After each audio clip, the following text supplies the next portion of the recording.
So we are here somewhere with Michael Northam. Hello. Hello. We are like between forest and rice field in Kerala near Thrissur. Do you remember exactly what is this place? No.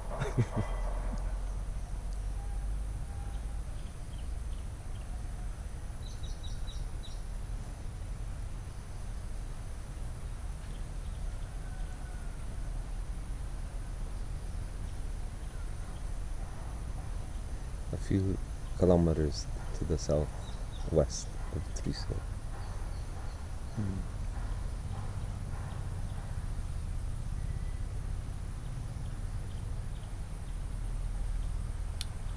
So, how are you, Michael? I'm very good. Nice to hear.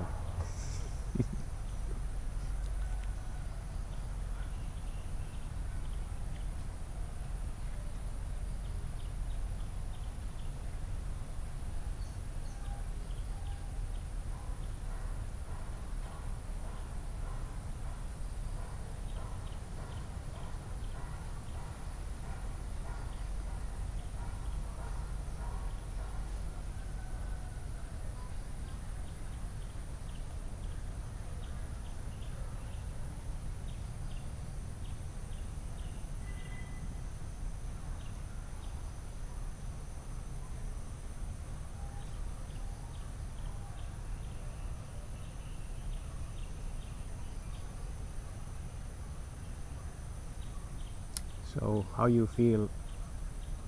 We were yesterday, middle of the night in the rice field. It was like completely dark, only moon light.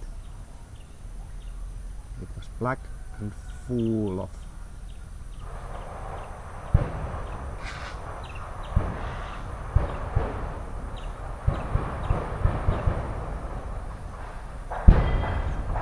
whoa.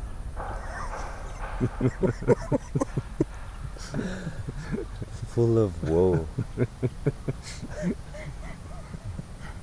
Full of I don't know how you call those frogs and how you call those animals, And crickets. crickets, and now it's all green, super colorful.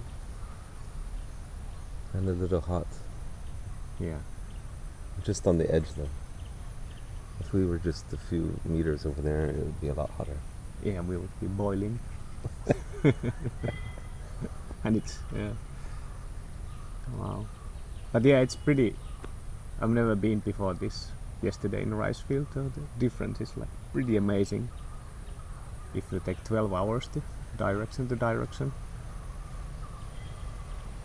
like two worlds. Now here's people working and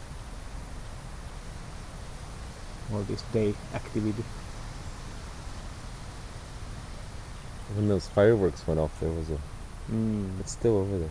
And the big bird crane. The crane. Mm. It startled the crane, and the crane flew. Doing standing meditation. Now it's it looks like it's Stick. doing some tai chi. It's got its wing up. Maybe it's hot. Like, Yeah.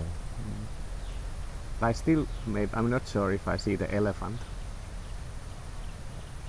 Yeah, we should go find you an elephant.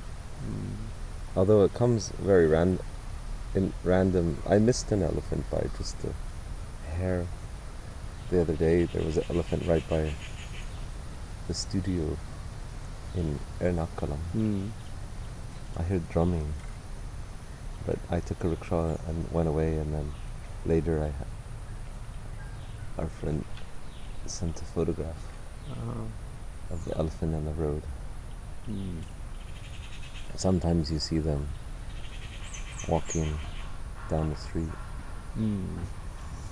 I think they use them for construction here. They actually lift pipes and things. Yeah, it's a tractor. So yeah, Michael, you have been traveling quite a bit last decades, and now lately a lot here in India, right? Yeah. Or working here or studying? No working. Oh, sorry. I edit it. I will edit it out. No, just Studying. being. Yeah. I went to see a friend a few years ago and I asked for a 6-month visa, and they said, no, sir, we can't give you a 6-month visa. We can only give you a 10-year visa. Okay. So then, at first I was like, oh, really? And then I went back and Trump got elected in the US, and I was like, oh no. Anyway, I wasn't quite happy there. I think I'm a professional foreigner, so it's better to be as living as a foreigner. So then I've been migrating from Himachal Pradesh, Dharamshala to southern India, up to Nepal, Kathmandu, and kind of that's been my migration pattern. And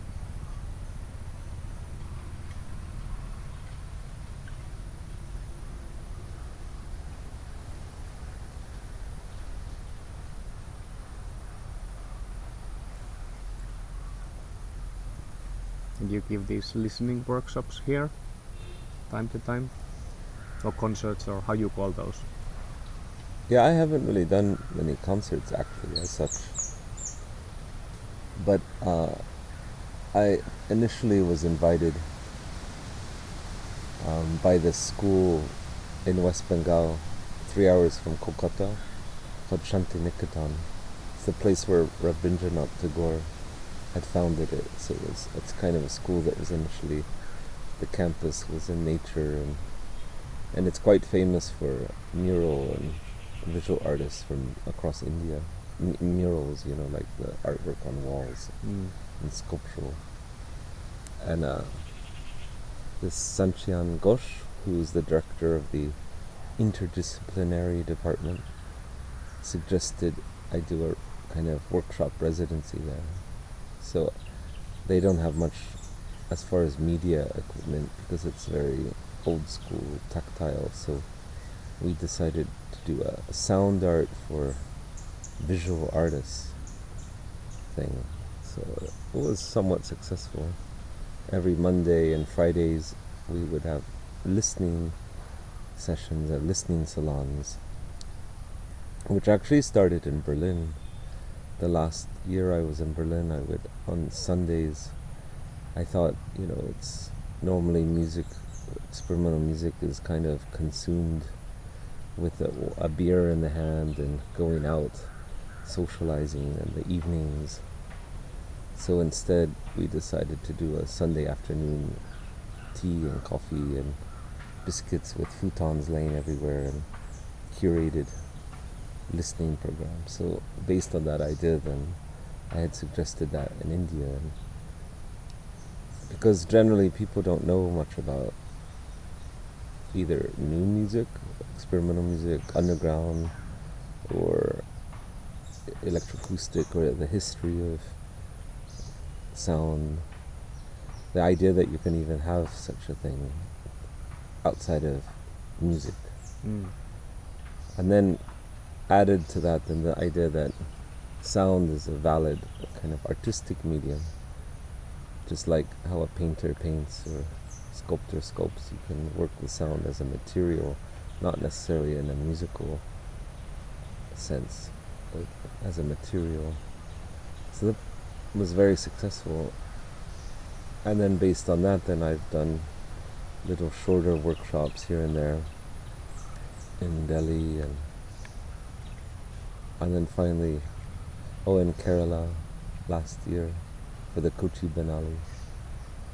Always different contexts, and sometimes more serious and engaged, and sometimes a little bit more loose and kind of just free form. You never can tell in India sometimes. Things that should be very organized are very not. And sometimes things are very organized when it's very loose.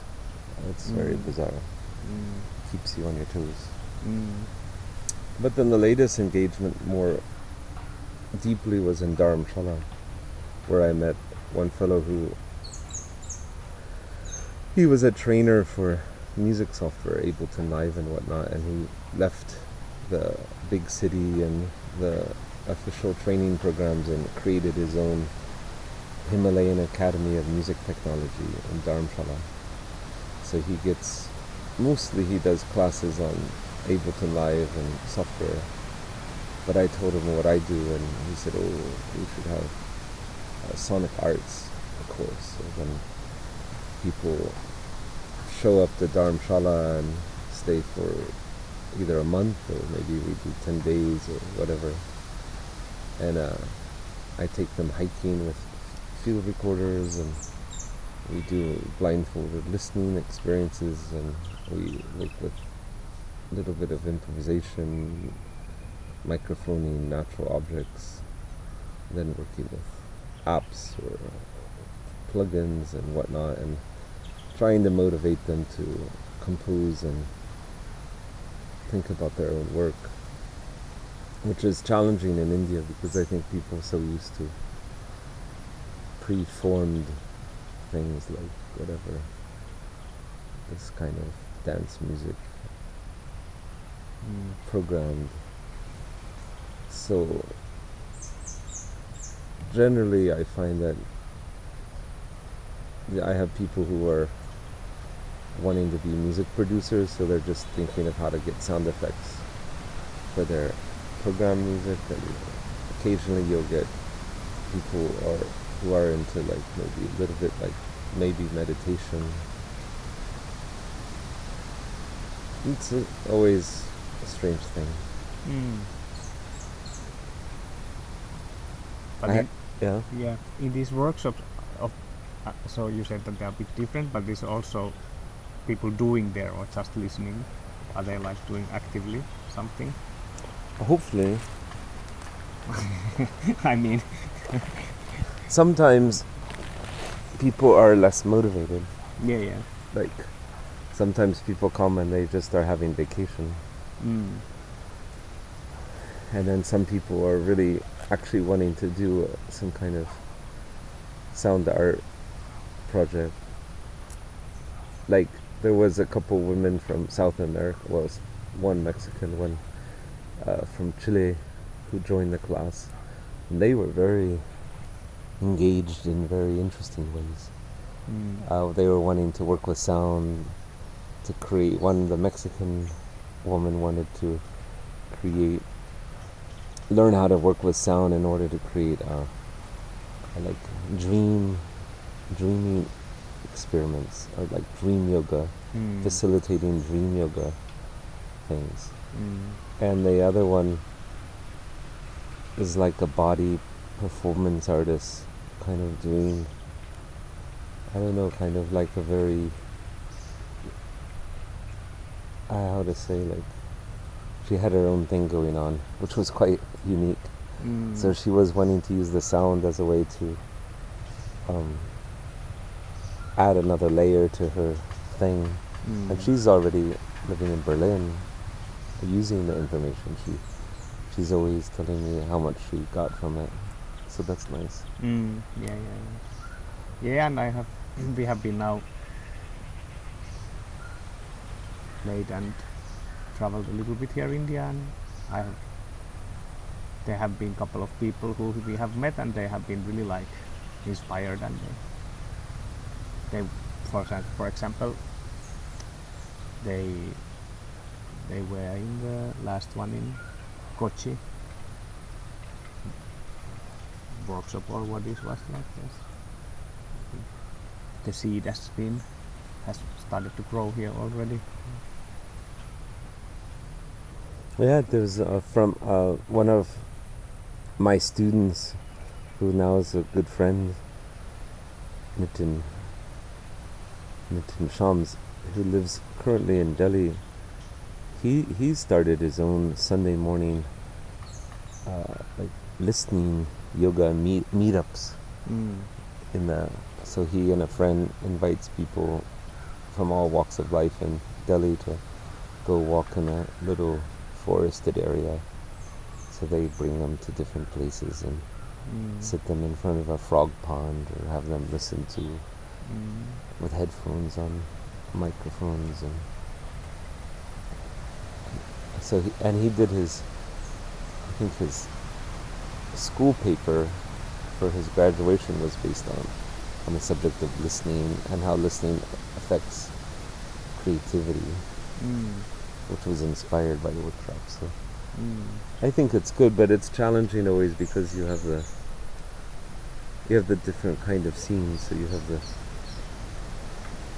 the people who are interested in kind of, let's say, generically, you have the people who are interested in some kind of mind consciousness, and maybe I can vaguely say spiritual, whatnot.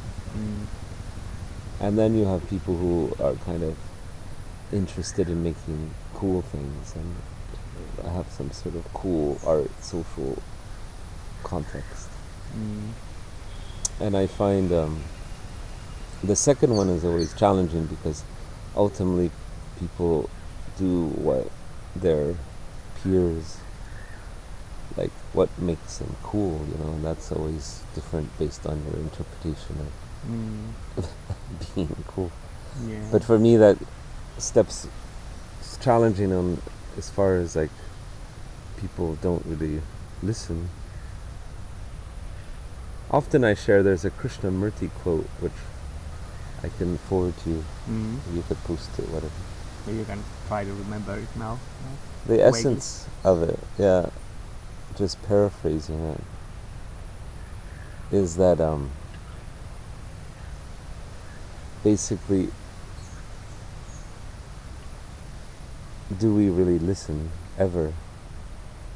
Because our mind is filled with already preconceptions, because we're so eager to already know. We know something. We want to figure it out. We have an opinion. We have a goal. And because of that, then we don't actually have space to listen.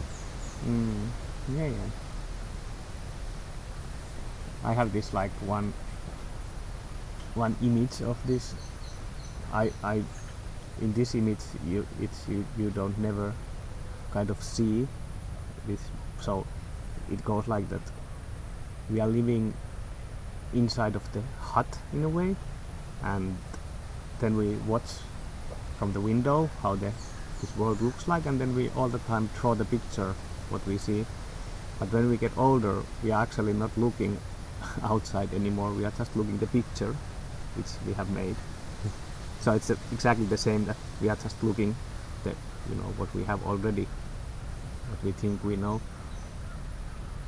and then something comes from the window which doesn't fit in the picture, and then we have to we kind of, that makes us unhappy, and we have to change the picture that it fits with this shadow coming from outside, and then we can be happy for a moment, and then again, because life goes as it goes. So we should more maybe focus listening and watching from the window. Oh, getting out of the hut. No, that's the that's what the bravest people do. They step out. Because that's part of, I think, why it's hard for me to go back in the hut now. I've been traveling almost 30 years, and I make brief attempts to quote settle down.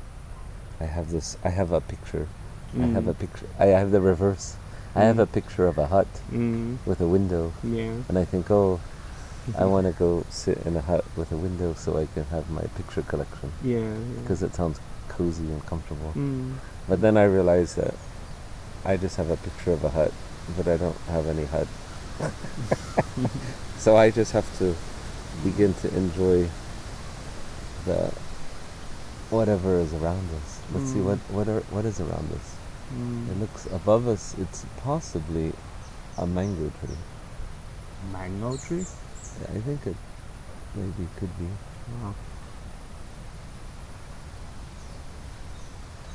And sometimes the hut here is an abandoned apartment on the 11th floor, or Roof of the country house. or sometimes India, it's always different. Sometimes in Dharamshala I stayed in a little village in the valley, and I could open my door and sit in my room and look across the mountain valley and see the Himalayas. And I think I could see 2 or 3 electric lights at night. This was good until the landlord's son decided to put a techno-inspired campground right in front of my place. And then there was four to the floor till midnight and 7 in the morning, starting when they're making tea. Indian style. Yeah.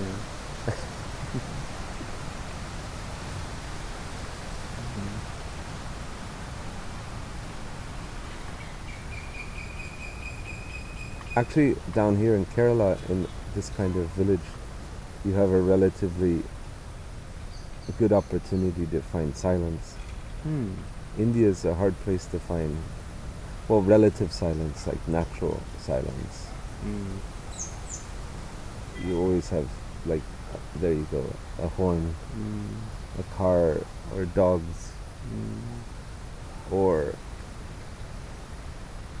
even one phenomena here in Kerala is sometimes the temples will play really loud music, or the mosques with the call to prayer, or the churches who I guess compete with the mosques and the temples and play loud Christian music. Each one claiming the sonic territory.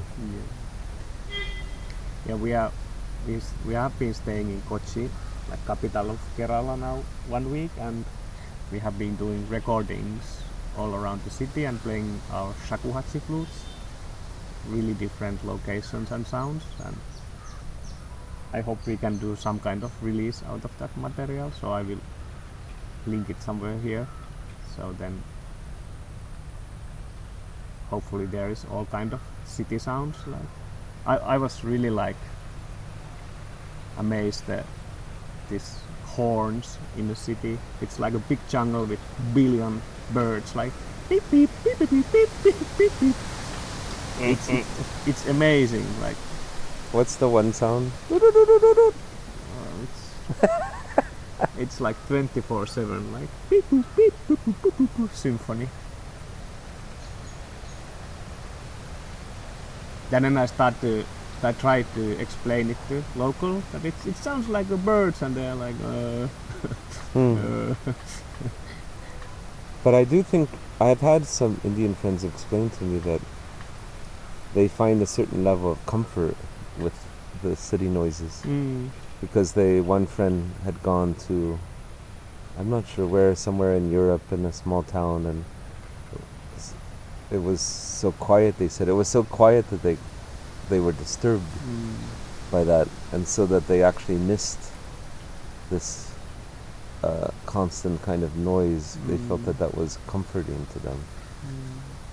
I think that's also just people from big cities can have this phenomena.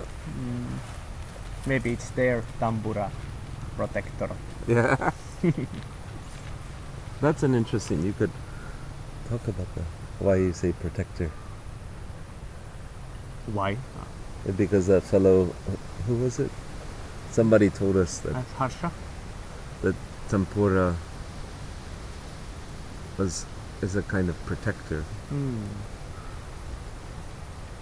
Yeah, it's really interesting.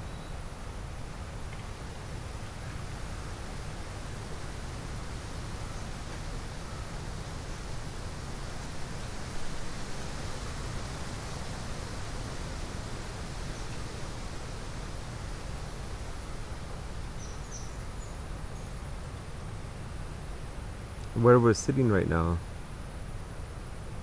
this is more of a visual sound. a visual sound wave. Yeah. So you can't hear it, but if you could see it, the rice paddies, there's gusts of wind, Like waves. and it's causing in different areas. It's causing the rice. It's pretty young rice. It's relatively freshly planted, and it's blowing like you might see in a Andrei Tarkovsky movie. It causing patterns across the paddies.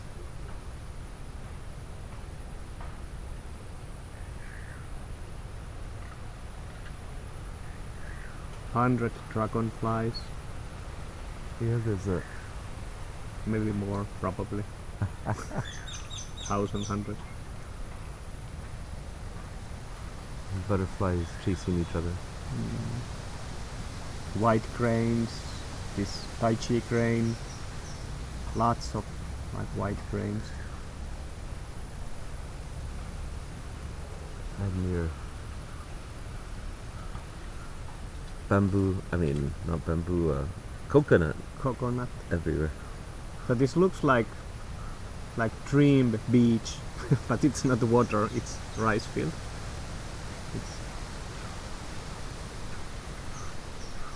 It's really exotic for me. But this area was also like the epicenter of the flooding from this monsoon period, which was June, July, August, and also last year, especially last year. And our hosts here, they had the water right up to their front door, and they had to go to a community center to stay.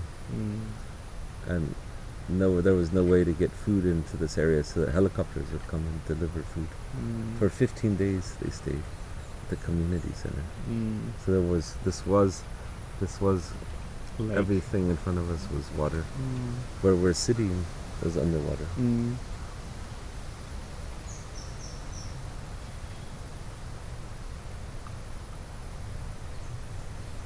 But this forest, this is so incredible because there's so many things for us to eat.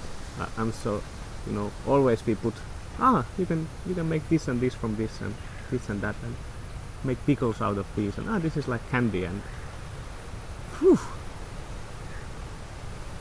Yeah, you can see also that one little banana is A growing banana there. tree, yeah. And then these skinny ones are skinny kind of palm trees are like the beetle nut, what those people they chew and they're red. Yeah. That comes from this. Yeah.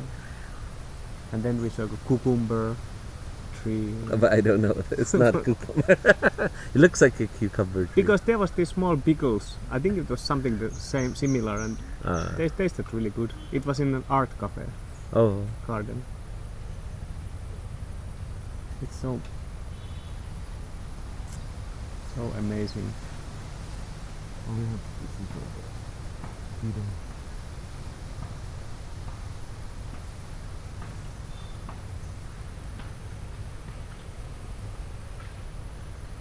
And I have to say, it's almost Christmas, and it's been like 1 week 35 degrees every day. It's been really hot. Unusually hot. Because it's normally it should be a little bit cooler. But we are really south of India. It's exactly where we're at is exactly the same, like the top of Sri Lanka.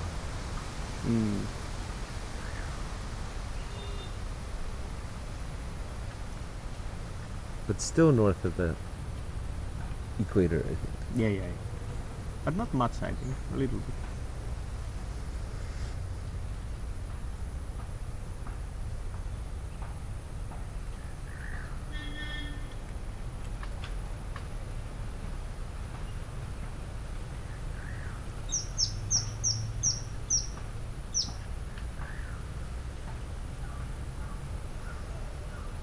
Yeah, some people told me once, they said, why would you ever want to live in India? And not that I'm like living, but actually staying as long as I have been staying. And you can see, you can experience. A lot of people have this impression of India as the density of population and whatnot, but at the same time, I think the way people live, there's still quite a lot of people who live very traditionally, and in certain areas of India, there's a certain proximity to nature, which I really appreciate.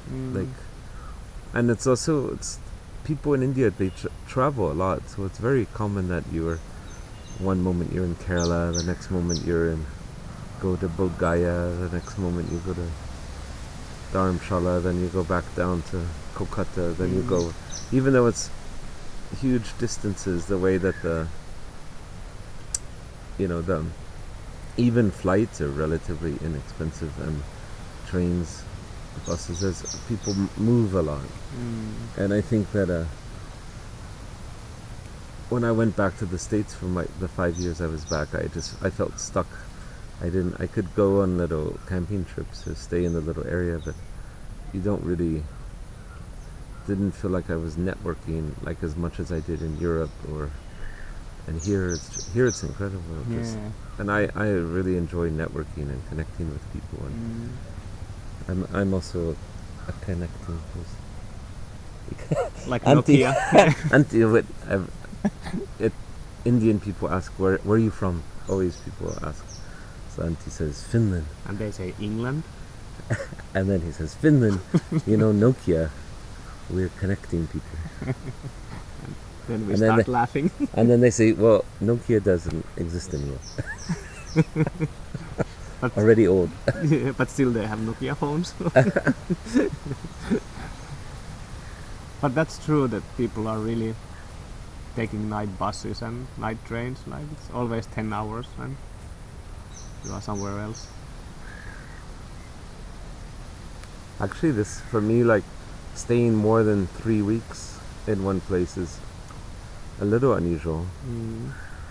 Last year I ended up kind of living up in Himachal Pradesh, Dharamshala, just because, I was studying Tibetan language and working at the Tibetan library. I was helping doing sound restoration. They asked me if I could take these old reel-to-reel tapes and make the reel-to-reel machines function, because nobody knew how to use reel-to-reel. And we were re-digitizing some tracks that had problems, like on their archives you couldn't hear very well, so sometimes I had to like fiddle with the machines and do some post-production. And these were recordings of the Dalai Lama teaching from the 70s and 80s, and also oral history, people telling stories of their escaping from Tibet. It was basically the archives for the Tibetan government in exile. So because of that, then I kind of stayed in that area a lot longer, but I kind of moved away from it now. I think I'm gonna try to spend a little bit more time in Kathmandu, just because the other studies that I make, the kind of Buddhist studies, I think I find more potential for teachers or people I'm kind of connecting with in Kathmandu. And it also helps me for, even if I have a 10-year visa, it's good to not linger too much in one place or whatever.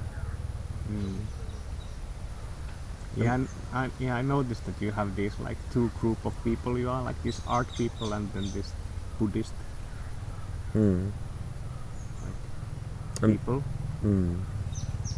It's rare to find in between in between dwellers, which perhaps you're one a little bit. Yeah, maybe. Yeah, it's really interesting. But then, of course, there are many like composers like that and sound artists. Not many, but I would love to meet more if anyone's listening. Because it helps when you have a kind of a similar like a reference point somehow. Because I find a lot of contemporary art, and especially like sound art and and then encore, like the weird music people. You know, there's a kind of chasing kind of sensations of this, that, and sometimes it's even, you don't even know anymore once you're kind of in a scene, a style. You know, you're perpetuating some kind of style in that scene, and you're positioning in that scene. And then for me it's like, then you forget about actually the for me art was always a exploration, like radical, like it wasn't a career move. It was like a thing to explore the perception and the complete mystery of this world we're living in. But then I meet some sound art people, and it's like they've made it their profession, and then they, you know, they don't have time for this or that question. And then it's like not much different than any other profession. And for me, the core of the potential of sound is actually to go really deep into like what is perception, what is this reality we find ourselves in. And I always thought art was really the avenue to explore that, but at some point I realized that it's kind of chasing experiences. And so the more I study, like not just superficially, but like going really deep into like studying text, Tibetan, and also the original Indian Theravada, Japanese, Chinese, Burmese, like looking at some great masters' writings, you learn a lot about. They talk about sound and perception, and they go really deep into that, and you realize how much of what the sound art business is all about is actually just like chasing ghosts in a way. Like chasing, you know, maybe you had this sentimental feeling because you had this cool record and you listened to it on this cool day with a nice, everything was so nice. So then now you're like chasing after a new record or another recording that kind of reminds you of that moment. And but everything, you know, is chasing. You'll never get that moment again. So then how to bring sort of a practice of observing reality and some artistic practice together, it's always a mystery for me, because in one way you have to, if you want to do projects and collaborate with people, like we've been experiencing, sometimes people have different ideas. That's the thing. People have an idea of what you're doing. They think, oh yeah, you're this cool artist that's blah blah blah blah blah, so I'm gonna put you together with all these other cool artists, and then you actually get together and you are like worlds apart, and then it's like, then it makes you question, like, what is the essence, the research.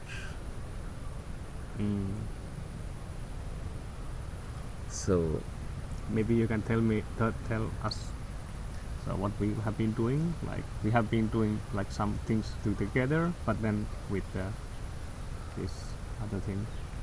Yeah, I'll just keep it, let's say, keep it vague. But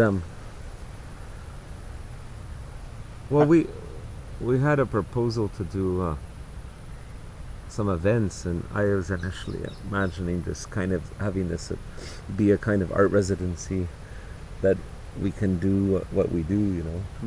And then let's say one curator that was initially invited me and organized had sort of different idea and put together kind of us doing this kind of deep listening thing with performance artists who obviously are visual and conceptual,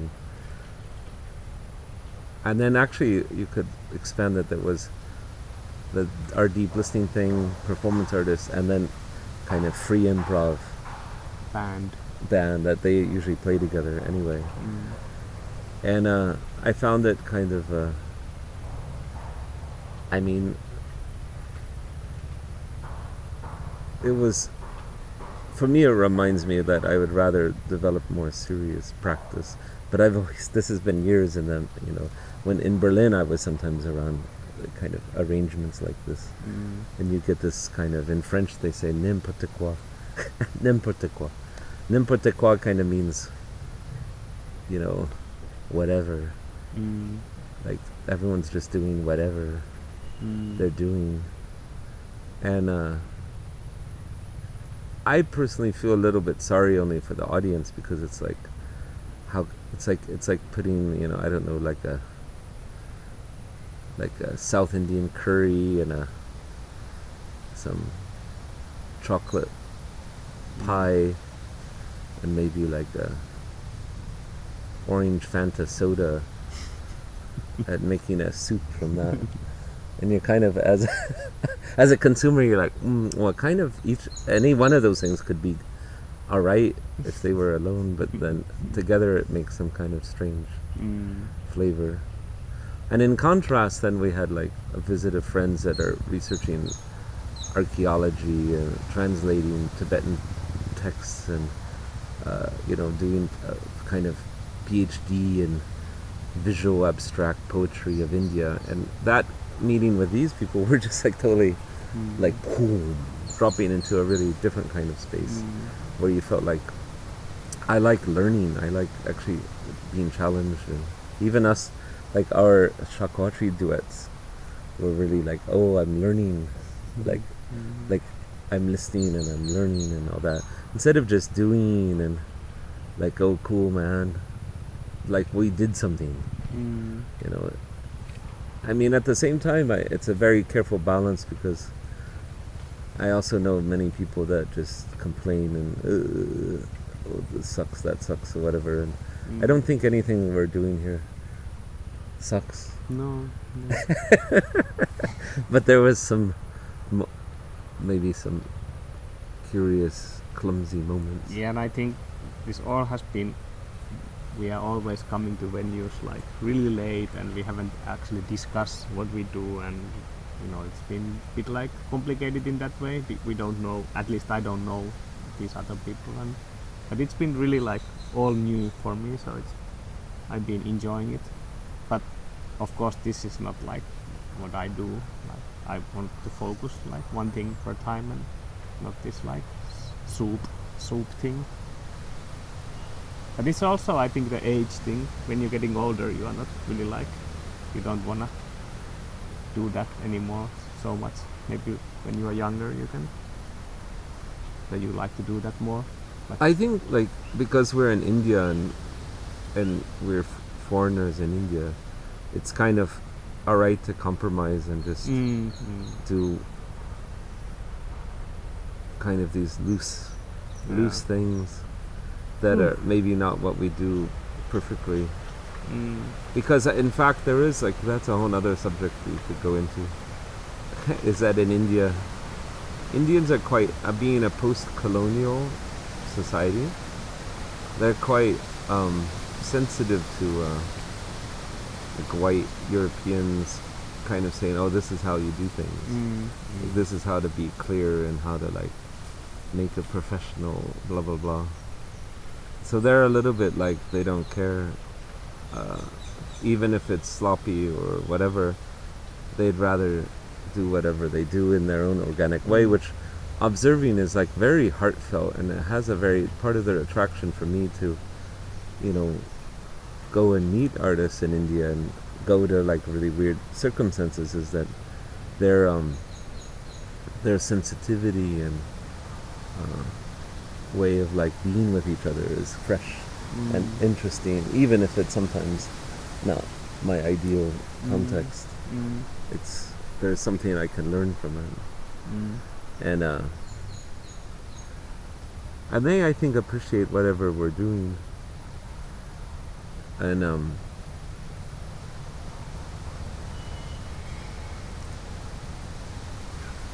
but I think also like we had some remarkable opportunities in the sense, especially last night, or yesterday, that we got to do I mean, we didn't really do anything properly. We just kind of made sounds, but yeah, but that's something.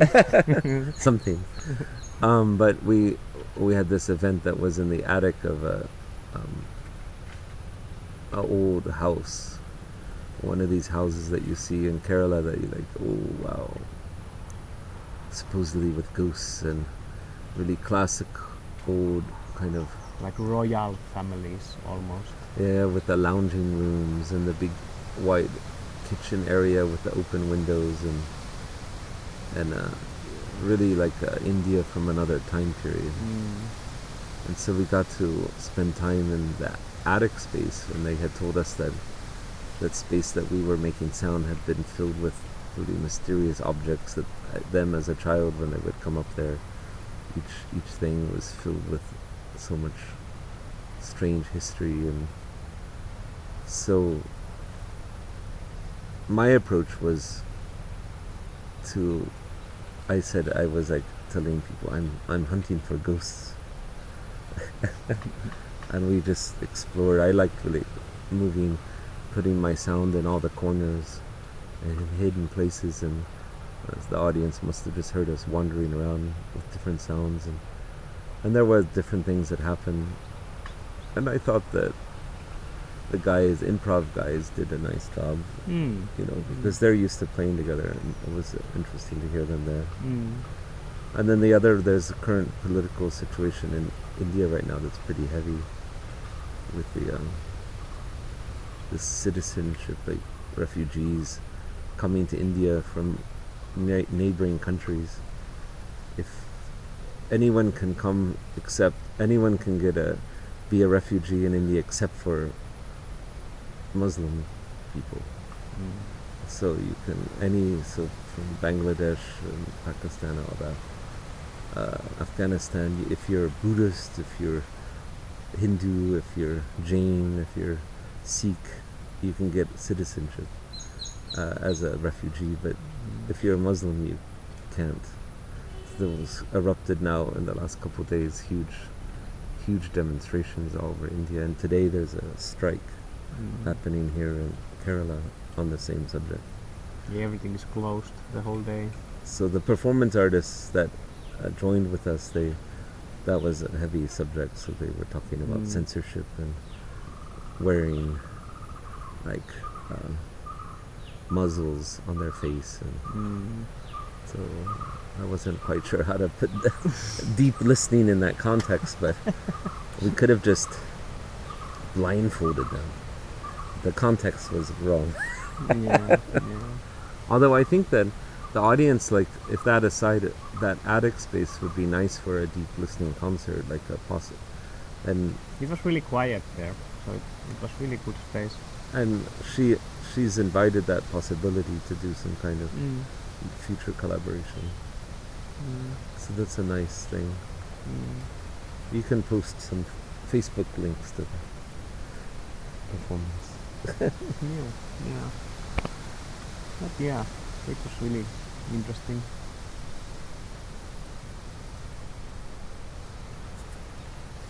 And now tomorrow we've got a new conference on with a friend that's a professor at an art school, and he's doing a lecture on visual poetry of India. And it's going to be more academic audience and more serious. But he wants us to do something. I met him in Shantiniketan. We can maybe, if you want, you can post some names of different people who are related. Yeah. Their websites. And so I had helped him do a piece. He does this beautiful kind of like totemistic, iconic drawings. So we had close mic'd his drawing on the paper and contact microphone the surface of the board, and then he took that raw material and he's composed some scratchy composition, and so he's gonna recreate that kind of thing, and we will accompany him to the conference. Yeah, it's been really interesting. These shows are coming and going, cancelling, this happening, not happening. Suddenly we are in some academic conference. And, it's like I've never been in this kind of like roller coastering tour, like constant things changing. And you were here only 2 weeks. If you were here for more, then it would have been just. Last year I was here in Kerala, and then I went to go visit a friend's mural, like wall art he did, and I had an ear infection. I didn't sleep well. I was all like disheveled, and they drive me to this little village, and then suddenly this whole TV crew and people are there, and everyone's following me, and the principal of the school and the town village guy comes, and the pictures, and they put an interview on a TV news channel. And the sunglasses that I had pushed up on my head had one of the piece was broken off, and my hair was all like, and I was like, couldn't hear out of my left ear. And but things like this happen in India, very, very Yeah.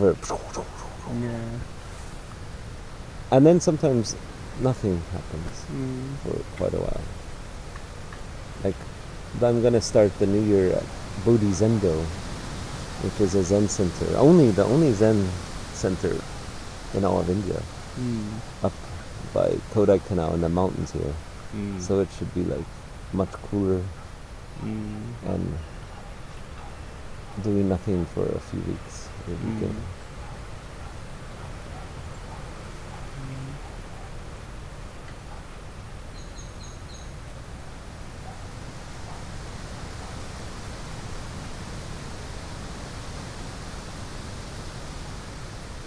Maybe Antti, you could. What is the memory of the sound last night in the dark rice paddy? Can you make a sound diary memory? So it was quite amazing, I think. Yeah, it was. I don't know. It was really full. I did some recordings when we were walking, so hopefully I have it a little bit.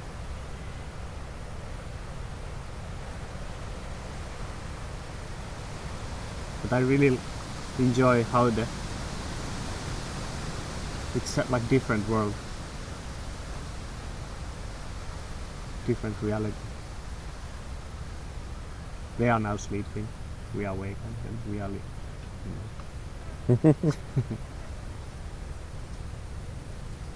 animals,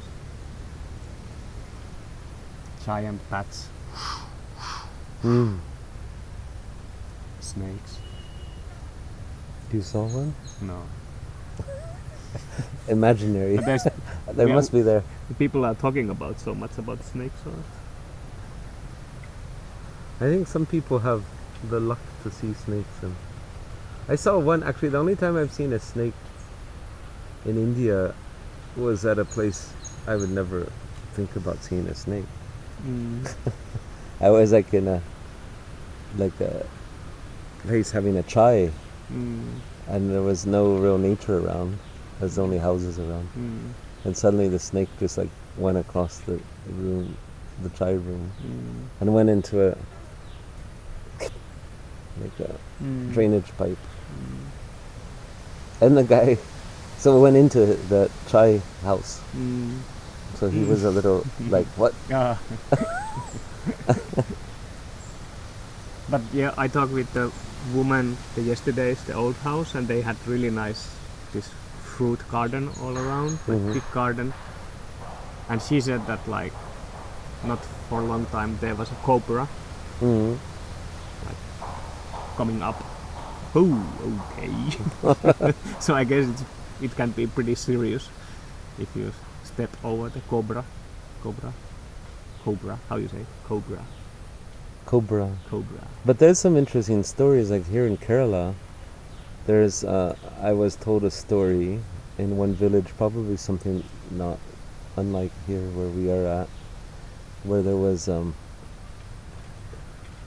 family in this village was like protected by the snakes, and so they would always leave the women, if they knew that there was and they were cobras, so if they knew there was a cobra in the house, they would leave the baby alone and could go to the shop. Eagle, yeah, flying And here. so there was, so in Kerala here, they having a snake in the home is a protector of the babies. So it's okay to leave the baby alone, the snakes. But was there also where we stopped in the rice fields? There was this altar and there was some snake god or something like that. Goddess. Yeah. Yeah, she was like this is a, I took a picture of that one. She, I mean, there's often where there's lots of water, there are nagas.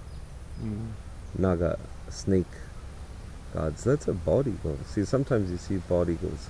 In Kerala, you see bald eagles, like, quite often. This is bald eagle. I don't know if it is or not. Usually they have the white head. But it's pretty remarkable. But, in the mountains they have Naga temples like that, which are snake. The Nagas are like snake-like spirit. That's more spirits than actual snakes. Although here it's like, I think the snake thing is a snake thing, and Nagas are Nagas, like different little bit. But so she wasn't looking like a Naga. But see, the thing is the old ways, the forgotten old ways of Kerala, older than what we see as Hinduism, was actually a kind of Vajrayana Buddhism that seems to be pretty clearly present. So what we saw, this goddess, actually looked almost identical to Tara. I was also thinking about it. And so we were talking with our archaeological friends, but a quite controversial topic. Yeah, but maybe do you want to tell a little brief about it, because it was so interesting, or is it? Well, this is an opinion of friends. I'll just say it this way, so Hindu Vata people will come after. Yeah, okay, because there's a big right-wing kind of Hindu thing in India right now. So they want to say that. Well, anyway, Hinduism is a really absurd thing because there were so many parallel spiritual beliefs. Many of them connecting way back to the Vedas. But then Buddhism, 500 BC, when Gautama Buddha, he was a Vedic scholar actually, and he comes from that same lineages, but he was a reformer in a sense, like he said there's no need for castes and that everyone can reach enlightenment. The gods themselves are in samsara and confused, and so Buddhism is this, but proper Buddhism is not Buddhism actually. If you follow the teaching, one should, by identifying with Buddhism, like I am Buddhist, is actually not very Buddhist. So that being said, then that for Ashoka, then this is very general, but Ashoka was a powerful leader in India, then adopted Buddhism, and then all of India adopted Buddhism for nearly a 1,000-year period. So if you think about 1,000 years, think about 1,000 years ago in Europe, and think about how long that is. And so they had universities that were quite extensive, and many universities, and they had some of the first universities, and organized, very developed. And of course you have the first turning of the wheel, second turning of the wheel, and third turning of the wheel. So you have the Theravada and the Mahayana and the Vajrayana. So the Vajrayana, or so-called Tantra, was very complex, and it had to do with this idea of working with other dimensions of reality, transforming, transmutating them. So they had these bodhisattva icons that they would use not as a god, but they would use as a meditation. You are, Tara is an aspect of you, Manjushri is an aspect of you, these different things. So there, at the time, Nepal, they created these forms, which now we see mostly like, we think, oh, they're Tibetan. But actually all over India, people are using this kind of system. We're talking like the 4th, 5th century or whatever. And so there was a huge upheaval, economic, like the powers shifted, and you had this saint coming from Kerala, Shankaracharya, who, worked to debate and transform this Buddhist view. And it was so extensive that they actually completely have obliterated the history of Buddhism in India almost. Even Bodh Gaya and all these places were incomplete. They were completely surrounded by the jungle, taken back. That was how completely the history was destroyed. It was like, you could say in North America is like or Central America, the Maya. You have these Mayan temples. This was also 11th century. So it's even more recent than the end of Buddhism in India. So it was like ancient, forgotten history. So, but fortunately, before that happened, the Tibetans and the Chinese and different people had taken texts and come here, and they had brought and preserved that information in different places. And so then you have Shankaracharya, and then you have many, many powerful Hindu, so Hinduism sort of becomes after that, which was those who live on the other side of the Indus Valley. And one Tibetan teacher says that even the Tibetans would be Hindu if that is the case.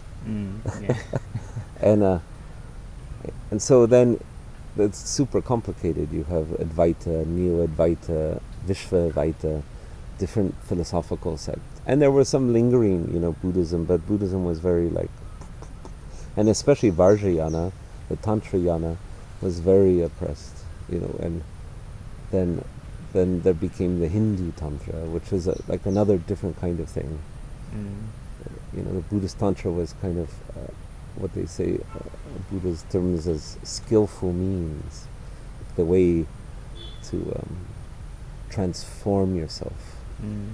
Whereas Hindu Tantra is the same kind of transformative thing, but more, let's say, power, like going after experiences, maybe.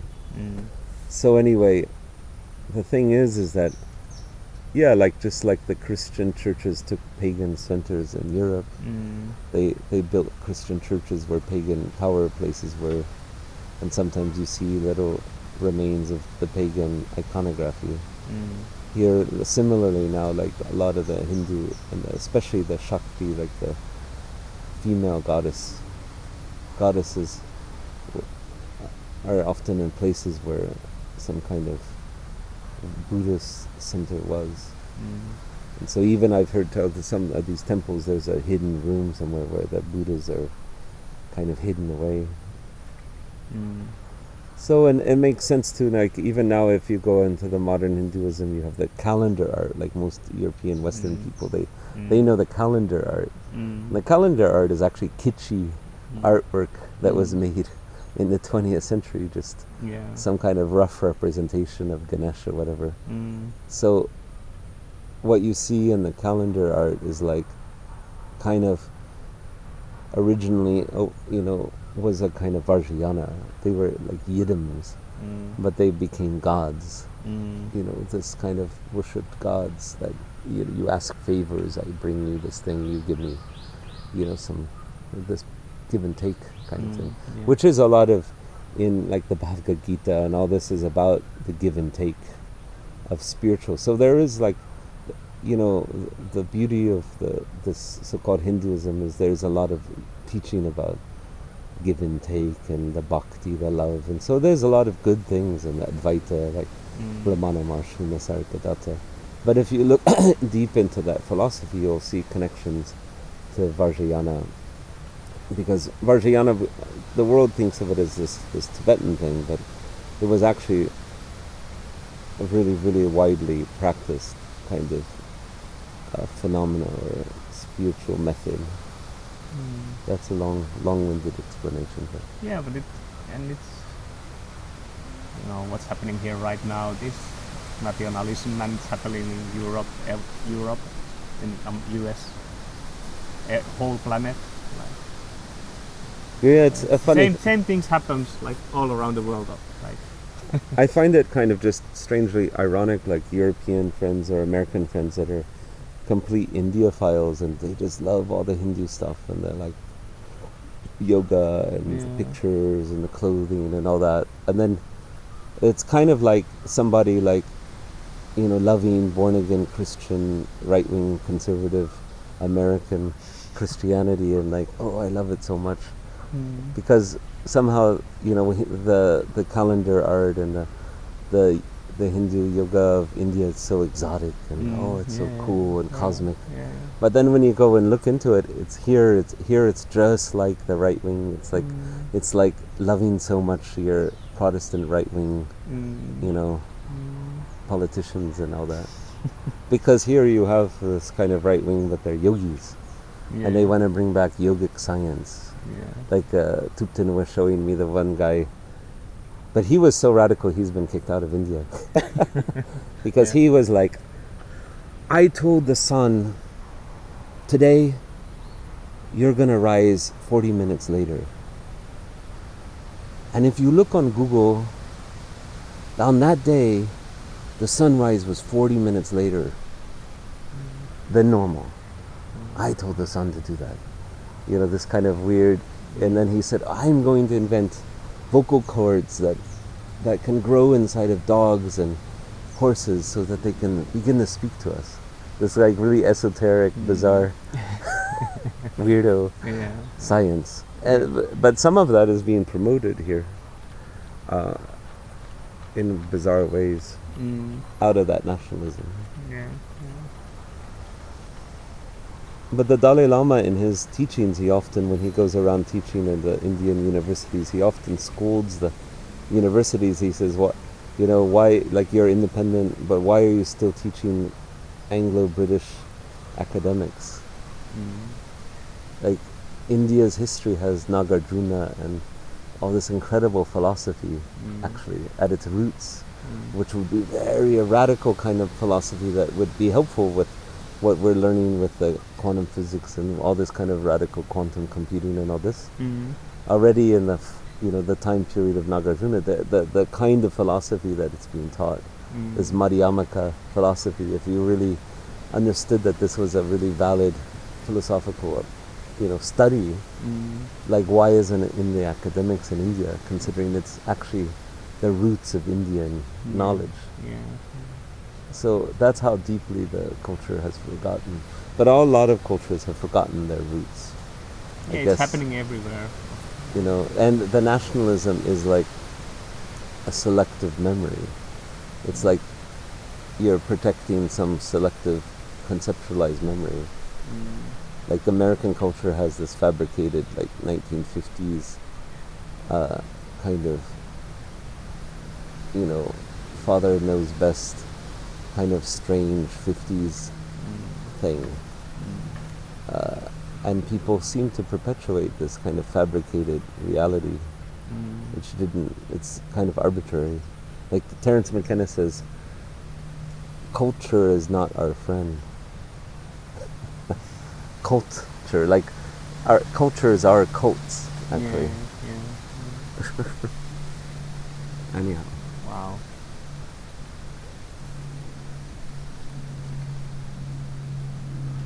All this talked about under a potential mango tree. Yeah, let's say it's mango tree. Yeah, it's just it's a mango tree on the edge of a rice field, and the sun is coming. It's getting way. hot. Yeah. So it's early morning. Not early morning we started, but It's before noon. Midday. Yeah. Almost midday. But I think we have pretty nicely material now. Oh, thank you for this talk, and Thank you, Antti. let's see. It's nice having you here. Yeah, we have been talking about this many years, that me coming here, and now it's suddenly help with Selyuk Yeah. for foreplay, the guy who has been booging all these things. Not all, but many of these things. It's been really incredible. But we are still here. few days, so, or at least I am. You are longer, of course.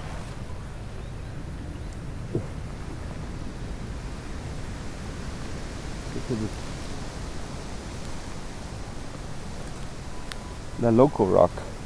Strange thing in southern India is some of the local rock is obviously volcanic.